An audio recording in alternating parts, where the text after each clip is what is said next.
دنیا مکافات عمل ہے، صبر ضائع نہیں جاتا۔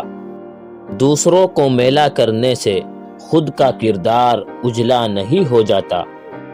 کچھ لوگ اپنی آدھی زندگی پڑھنے میں گزار دیتے ہیں اور سیکھتے کیا ہے؟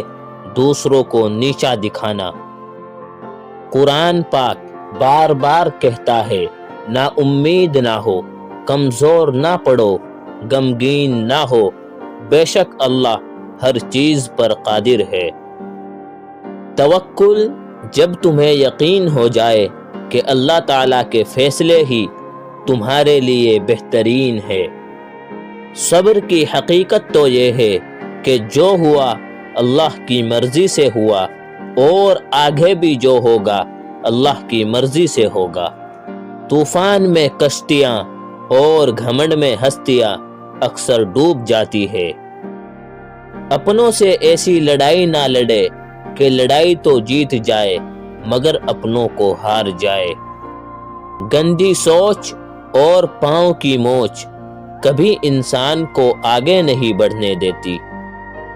غلط صحیح کا فیصلہ خدا پر چھوڑ دو، تم انسان ہو، انسانیت پر زور دو۔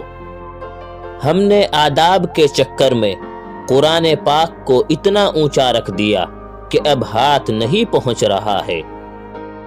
عبادات ضرور کیجئے مگر معاملات پر بھی توجہ دے۔ کعبے کے چکر لگانے سے لوگوں کو دیے ہوئے چکر معاف نہیں ہو جاتے۔ تقریباً 18,000 مخلوقات میں صرف انسان ہی پیسہ کماتا ہے۔ کوئی مخلوق کبھی بھوکی نہیں رہتی اور انسان کا پیٹ کبھی بھی نہیں بھرتا۔ عقل مند اور بے وقوفوں میں کچھ نہ کچھ عیب ضرور ہوتا ہے۔ عقل مند اپنے عیب کو خود دیکھ لیتا ہے اور بے وقوفوں کا عیب دنیا دیکھتی ہے۔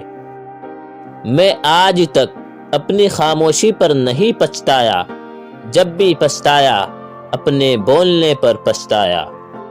ایک بزرگ سے کسی نے پوچھا، انسان کا سکون کہاں چھپا ہے؟ تو فرمایا، غفلت ہو جائے تو سجدے میں، غلطی ہو جائے تو توبہ میں۔ گھبرانا نہیں، ٹھوکر بھی انہی کو لگتی ہے جن کو رب نے تھامنا ہوتا ہے۔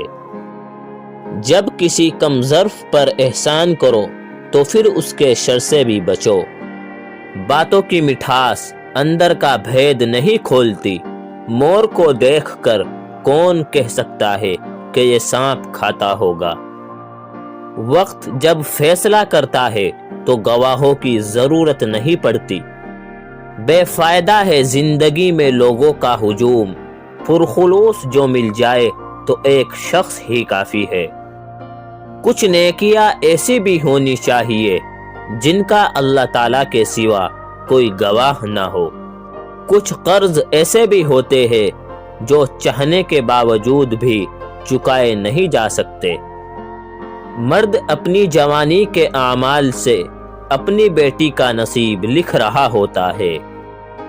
ترک کہاوت ہے، اگر کسی شخص سے تعلق کاٹ چکے ہو تو اس کے متعلق اپنی زبان بھی کاٹ دو۔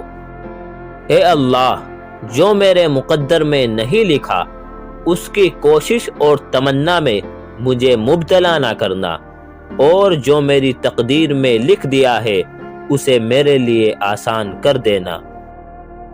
اپنے نقصان پر ہرگز غم زدہ نہ ہوا کرے، کیونکہ اللہ آپ سے اس وقت تک کچھ واپس نہیں لیتا جب تک اس سے بہتر آپ کو عطا نہ کرے۔ زندگی جب بھی رلائے تو سمجھ جانا گناہ معاف ہو گئے، زندگی جب ہنسائے تو سمجھ جانا دعا قبول ہو گئی۔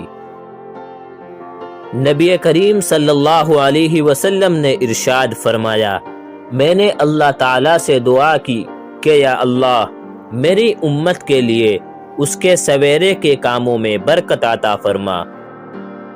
دوستو، اگر آپ کو یہ ویڈیو پسند آئی ہو تو اس کو لائک کریں اور ہمارے چینل کو سبسکرائب ضرور کریں۔